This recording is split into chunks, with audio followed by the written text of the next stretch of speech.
si te dijera que la historia de liberación más grande jamás contada comenzó con el llanto de un bebé flotando en un río, esta no es una leyenda. Es la crónica de cómo un imperio que se creía invencible fue humillado por un dios al que no podían ver. Es la historia de cómo un esclavo fugitivo se convirtió en el mensajero del cielo, y cómo un duelo de voluntades entre la terquedad humana y el poder divino cambió el mundo para siempre. Esta es la historia épica de Éxodo. Todo comienza en Egipto, la tierra de los faraones, muchos años después de que José, el soñador, salvara a esa misma nación del hambre. Las cosas habían cambiado mucho. El nuevo faraón que se sentaba en el trono no conocía la historia, ni respetaba la memoria de lo que José había hecho por su pueblo. Él solo veía algo que lo inquietaba profundamente. El pueblo hebreo se multiplicaba, día tras día. Su número crecía más rápido que el trigo en la primavera, y en el corazón del rey, el temor se convirtió en una opresión cruel. Así, los israelitas fueron esclavizados. Se escuchaba el clamor entre ladrillos y cadenas. Obligados a fabricar ladrillos de barro y paja bajo un sol inclemente, sus manos se agrietaban por el trabajo forzado, sus espaldas sangraban bajo el látigo de los capataces, y sus corazones se llenaban de una sola y desesperada súplica: «Dios, líbranos». Pero el cielo, aunque parecía silencioso, no estaba sordo. En medio de ese tormento, de ese horno de aflicción, nace un niño hebreo, hermoso, inocente, vulnerable. Nació en tiempos oscuros, donde cada varón recién nacido, por orden del faraón, debía ser lanzado a las aguas del Nilo. Pero una madre, llena de amor y fe, tomó una decisión desesperada que desafiaba al decreto mortal. Con manos temblorosas, tejió una canasta de juncos, la calafateó con brea para hacerla impermeable, y confió a su hijo a la corriente del río y al cuidado de Dios. El bebé flotó entre las aguas como una pequeña arca de esperanza, y el río, en un giro irónico del destino, lo llevó justo a los pies de la propia hija del faraón. Ella lo encontró, ella lo amó, ella lo adoptó, y lo llamó Moisés, que significa rescatado de las aguas. Así, el futuro libertador de Israel fue criado en el mismísimo palacio del opresor. Fue educado como un príncipe de Egipto, vestido con lino fino y oro, rodeado de lujos y manjares. Pero en su corazón ardía algo más, algo que ni el mármol de los pasillos ni los festines en los salones podían calmar. Un llamado silencioso, una identidad que no podía negar. Un día, ya siendo un hombre adulto, Moisés presenció cómo un capataz egipcio golpeaba cruelmente a un esclavo hebreo, a uno de los suyos, y la furia, esa llama que había mantenido oculta, estalló dentro de él. En un instante, Moisés mató al egipcio, y entonces su mundo entero cambió. Descubierto, exiliado, temido por unos, olvidado por otros, huyó al desierto, un lugar donde no hay tronos ni multitudes, solo hay silencio y fuego. Fue en ese árido olvido donde Moisés pensó que su vida había terminado. Pero Dios apenas estaba comenzando, porque a veces el exilio no es el final, es la antesala de un llamado divino. El desierto era su nueva realidad. Moisés se convirtió en pastor, guiando ovejas que no eran suyas por tierras que no le pertenecían. Sus días eran simples, sus noches silenciosas, pero su corazón aún llevaba la carga de un pueblo encadenado a la distancia. Y entonces ocurrió un día cualquiera, en la vasta soledad del monte Horeb, la montaña de Dios. Moisés vio algo imposible. Una zarza estaba envuelta en llamas, pero no se consumía. El fuego ardía con una intensidad sobrenatural, pero las ramas y las hojas no se ennegrecían ni se deshacían. Fascinado y perplejo se acercó para observar de cerca aquella maravilla. Fue entonces cuando una voz retumbó desde dentro del fuego, una voz que no era de este mundo. «Moisés, Moisés», él respondió con temor y reverencia. «Aquí estoy». La voz se identificó. Era el Dios de sus padres, el Dios de Abraham, de Isaac y de Jacob, un Dios que no había olvidado su pacto, un Dios que desde los cielos había escuchado cada grito, había visto cada lágrima, y se había levantado para actuar. «He visto la aflicción de mi pueblo en Egipto, he oído su clamor, y he descendido para librarlos». Y luego, llegó el momento crucial, la comisión que parecía imposible. «Y tú, Moisés, tú irás a Faraón, tú sacarás a mi pueblo de Egipto». El corazón de Moisés latía como un tambor. El fugitivo, el tartamudo, el hombre que una vez huyó por miedo. Su respuesta fue la de un hombre que se sentía completamente inadecuado. ¿quién soy yo para ir al faraón y sacar de Egipto a los hijos de Israel? Y Dios no le respondió con palabras para levantar su autoestima, sino con algo infinitamente más poderoso: yo estaré contigo. Pero Moisés, abrumado por la duda, siguió resistiéndose. ¿Y si no me creen? ¿Y si no me escuchan y dicen que no se me ha aparecido el Señor? Luego, confesó su mayor inseguridad: ay Señor, nunca he sido hombre de fácil palabra, soy tardo en el habla y torpe de lengua. Dios, con paciencia divina, le mostró señales para validar su llamado. Su bastón se convirtió en una serpiente, y luego volvió a ser bastón. Su mano sana se volvió leprosa como la nieve, y luego fue restaurada al instante. Finalmente, ante su insistencia, Dios le dio a su hermano Aarón como voz, pero el mensaje era claro e innegociable: ve, no es tu fuerza la que importa, es mi presencia. Moisés, con el corazón tembloroso y los pies polvorientos, partió de regreso hacia Egipto, ya no como un príncipe, ni como un simple pastor, sino como el instrumento del Dios viviente. Y así se encendió la chispa que pronto prendería fuego a un imperio. Las arenas de Egipto no estaban listas para lo que se avecinaba. Moisés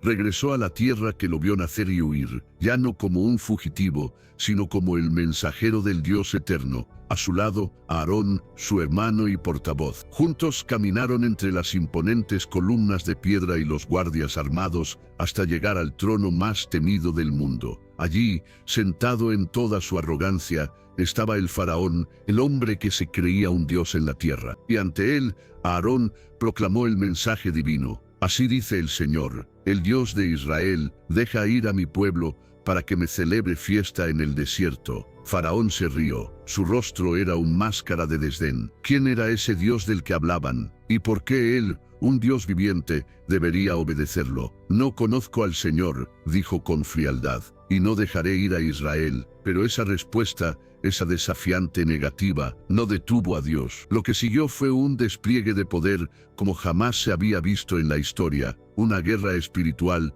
donde cada plaga era un golpe directo al panteón de los dioses egipcios. Primero, las aguas del sagrado río Nilo se tiñeron de sangre. Egipto, el imperio que vivía del río, ahora bebía muerte. Sus peces murieron, y el hedor llenó el aire. Luego, incontables ranas salieron del agua e invadieron palacios, casas y cocinas. No hubo rincón libre de su cloar y de su presencia viscosa. Después, los mosquitos cubrieron la tierra. Como polvo vivo se alzaban del suelo, atormentando a hombres y bestias. A esta plaga le siguieron enjambres de insectos que lo infestaron todo. El hedor era insoportable, el caos absoluto. La mano de Dios se hizo más pesada. La peste alcanzó el ganado, vacas, caballos, burros y camellos. La riqueza de Egipto, cayeron muertos en los campos. Furiosas llagas y úlceras atacaron la piel de los egipcios. Ni los magos, ni los médicos pudieron curarlas. Entonces,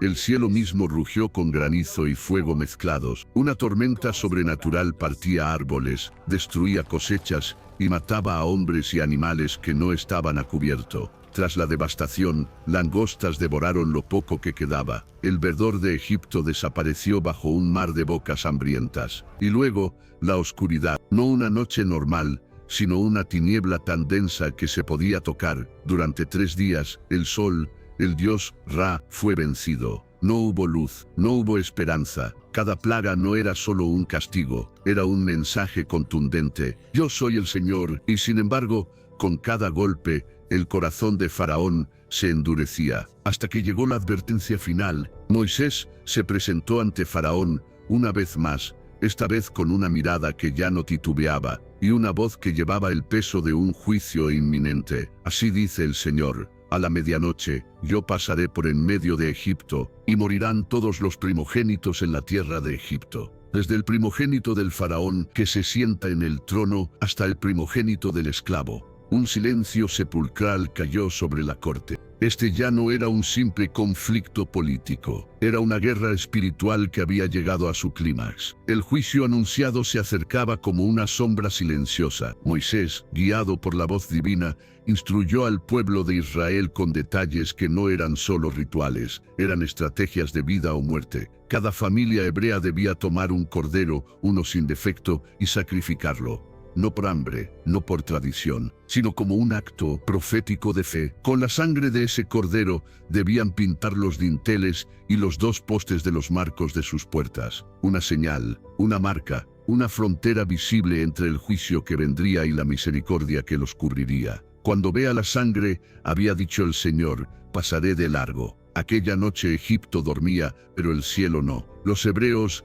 resguardados en sus casas, comieron el cordero asado al fuego, con panes sin levadura y hierbas amargas. Comieron con sus sandalias puestas, su bastón en la mano y sus ropas ceñidas, listos para partir, porque esa no era una cena común. Era la primera Pascua, su última cena como esclavos. Entonces, la medianoche cayó, y con ella, el silencio fue roto por el llanto. Un lamento masivo y desgarrador se levantó por toda la tierra de Egipto. Desde el palacio hasta la más humilde prisión, los primogénitos de Egipto murieron, incluso el hijo heredero del faraón. Un gemido de angustia recorrió el imperio, era el sonido del orgullo quebrado. Por fin, el corazón de Faraón se hizo pedazo. Cediendo completamente, mandó a llamar a Moisés y a Aarón en la oscuridad, y les gritó, levántense, salgan de en medio de mi pueblo, llévense todo, a ustedes, a sus hijos, a su ganado, y bendíganme también a mí. Después de más de 400 años de esclavitud,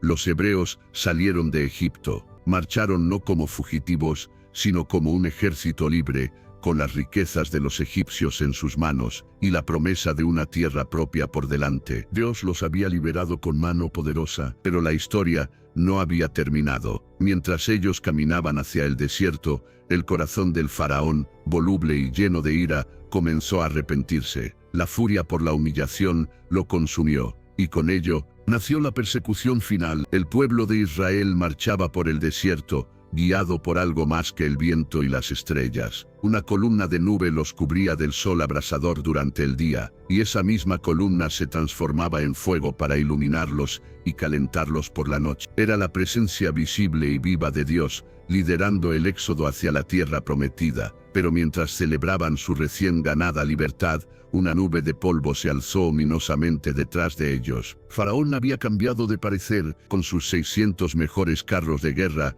sus guerreros más fieros, y el odio ardiendo en sus ojos. El ejército egipcio se lanzó en una persecución implacable. Los israelitas, al mirar atrás, vieron la muerte acercarse a toda velocidad, y al mirar al frente, se toparon con un muro de agua insuperable, el Mar Rojo. Estaban atrapados, sin escapatoria, sin armas. El pueblo gritó de miedo. La fe que los sostuvo se desvaneció, y se quejaron amargamente a Moisés. ¿Acaso no había tumbas en Egipto? ¿Para qué nos trajiste a morir aquí en el desierto? Pero Moisés, lleno de una fe que había sido templada en el fuego de la zarza, extendió su bastón hacia el mar, y le dijo al pueblo aterrorizado, no teman, estén firmes, y vean la salvación que el Señor hará por ustedes hoy. Él peleará por ustedes, y ustedes estarán tranquilos. Entonces el viento del cielo rugió, la columna de fuego se movió y se colocó entre el campamento hebreo y los egipcios, deteniéndolos y sumiéndolos en la oscuridad.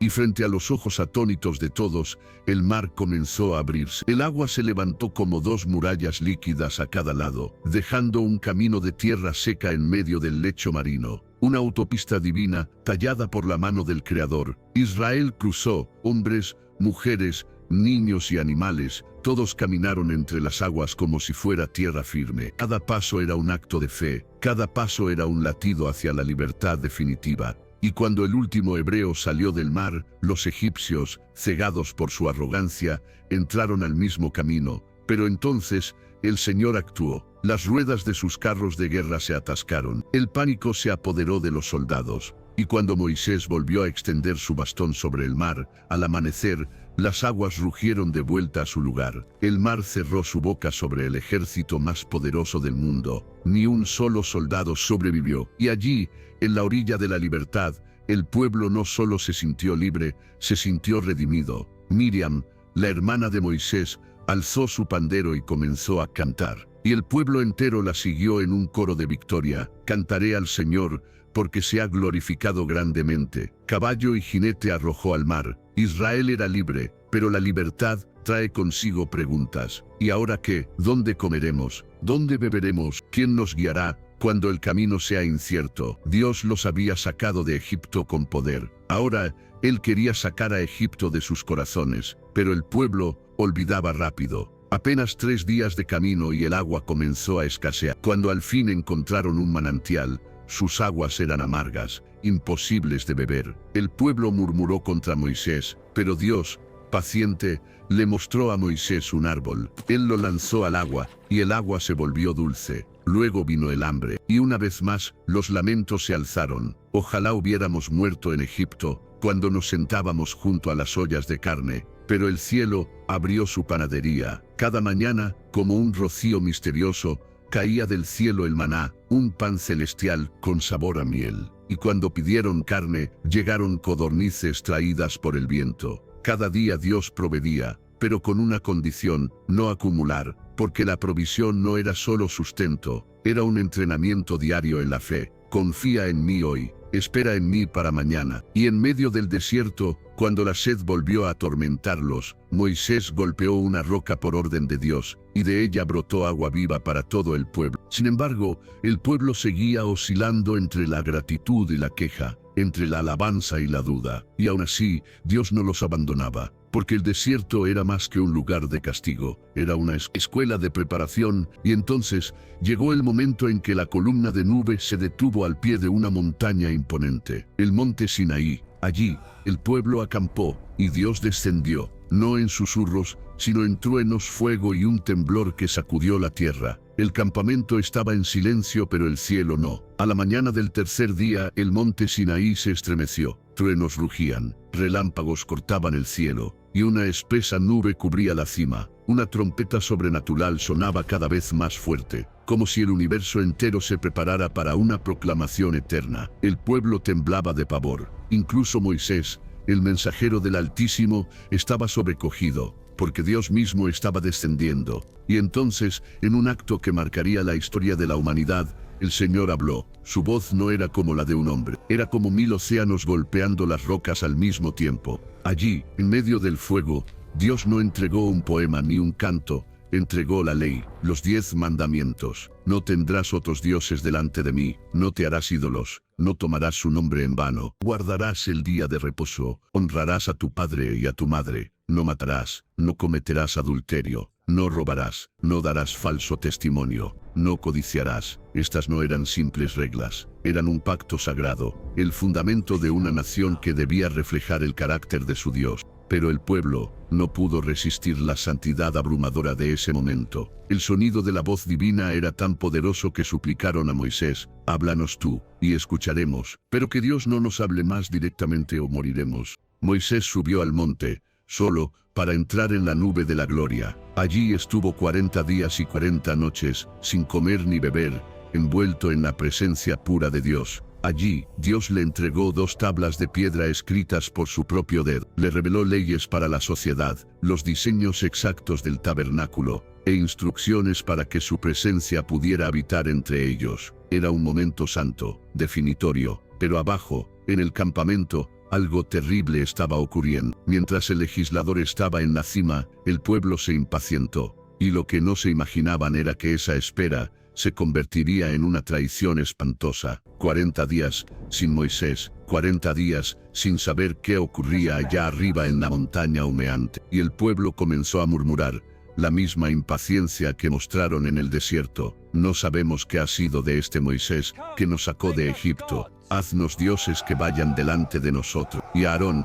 el mismo que había sido la voz de Dios ante el faraón, cedió a la presión del pueblo, reunió los aretes y las joyas de oro, los fundió en el fuego, y moldeó con sus propias manos un becerro de oro, una imagen, un ídolo. Y entonces declararon con júbilo: este es tu Dios, Israel, el que te sacó de la tierra de Egipto. Construyeron un altar frente al ídolo, ofrecieron sacrificios, y luego el pueblo se entregó a una fiesta desenfrenada, bailando y celebrando con gritos de locura alrededor del ídolo. Una orgía espiritual, mientras el Dios verdadero los observaba desde la cima del monte. La traición fue tan grotesca, tan rápida, tan profunda, que Dios le dijo a Moisés: desciende, porque tu pueblo, el que tú sacaste de la tierra de Egipto, se ha corrompido. Rápidamente se han apartado del camino que yo les mandé, me han rechazado. Ahora pues, déjame que se encienda mi ira contra ellos y los consuma. Y de ti, yo haré una gran nación. Pero Moisés no aceptó la oferta.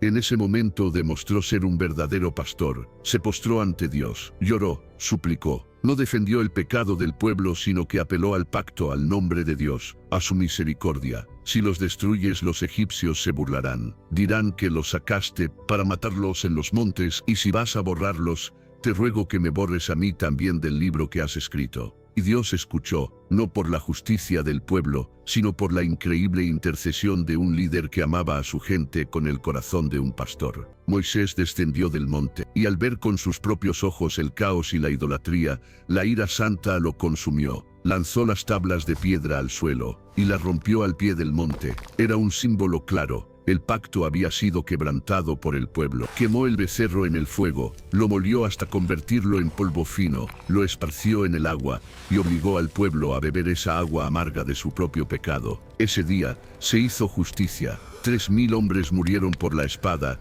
y el campamento quedó marcado por el dolor de su infidelidad. Pero Moisés volvió a subir la montaña, con otras tablas de piedra en blanco, con un corazón partido, y con un clamor desesperado: te ruego que me muestres tu gloria. Y allí en la hendidura de la peña, Dios pasó frente a él, no como fuego consumidor esta vez, sino revelando su esencia en una voz suave y llena de gracia: el Señor, Dios misericordioso y clemente, lento para la ira y grande en amor y fidelidad. El pacto sería renovado, no por la fidelidad del pueblo, sino por la inagotable fidelidad de Dios. Después de la restauración del pacto, Dios no pidió más sacrificios de juicio. Pidió una casa. Su directriz fue asombrosa: háganme un santuario, y habitaré en medio de ustedes. Así nació el diseño divino del tabernáculo. Un santuario portátil, sagrado, exacto en cada medida, en cada material y en cada símbolo. Porque Dios no improvisa, Dios detalla. Y cada tela, cada mueble, cada espacio tenía un mensaje eterno.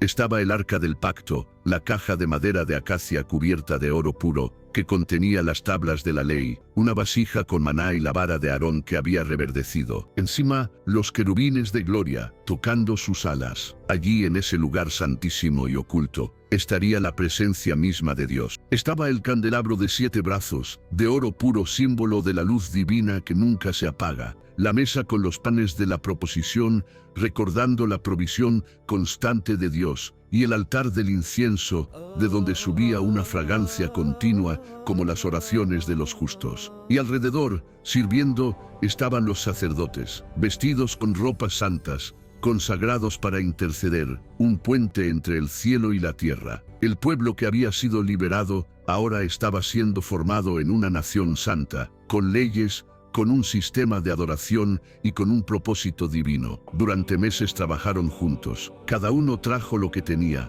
oro, plata, bronce, telas finas, maderas preciosas, pieles, todos colaborando, todos adorando con su trabajo y sus ofrendas. Y cuando el tabernáculo fue finalmente terminado y erigido según el modelo exacto, la nube descendió. No una simple neblina, era la gloria visible de Dios, tan intensa, tan real, tan santa, que ni el propio Moisés podía entrar. El Dios de Abraham, de Isaac y de Jacob ahora vivía literalmente en medio de su pueblo. Cada vez que la nube se levantaba, ellos marchaban. Cuando la nube se detenía, ellos acampaban. No se movían un solo paso sin su presencia guiándolos. Y así, el libro de Éxodo, que comenzó con la esclavitud, las cadenas y el lamento, cierra con algo que antes era impensable: el cielo tocando la tierra. Éxodo comenzó con grilletes y terminó con gloria. Comenzó con un pueblo llorando bajo el látigo y termina con un pueblo marchando bajo la nube del Dios viviente. Pasaron por plagas, desiertos, rebelión, fuego, agua, oscuridad,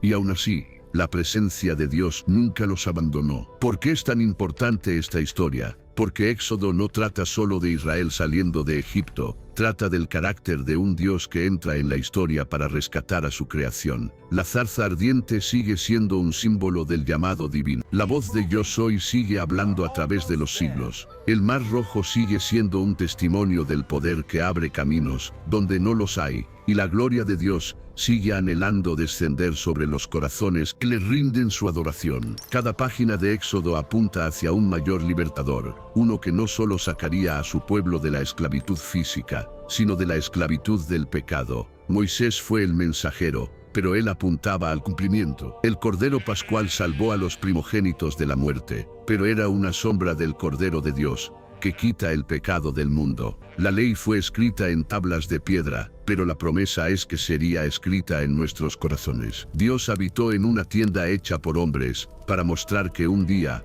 a través de Jesucristo habitaría en los hombres. Así termina Éxodo, no con un fin, sino con una invitación abierta a través del tiempo. ¿Estás dispuesto a salir del propio Egipto, a cruzar tu propio mar de imposibles, a confiar en la provisión divina cuando estás en el desierto, a levantar un altar en tu corazón donde Dios pueda habitar? La gloria sigue guiando, la historia continúa, y ahora te toca a ti caminar con el Dios que libera. Si esta historia ha resonado en tu espíritu, te invitamos a que dejes un like, para que este mensaje pueda alcanzar a más personas. Cuéntanos en los comentarios qué parte de la historia de Éxodo te impacta más. Y no olvides suscribirte a este canal y activar la campana para que juntos podamos seguir explorando las profundidades de estas historias eternas.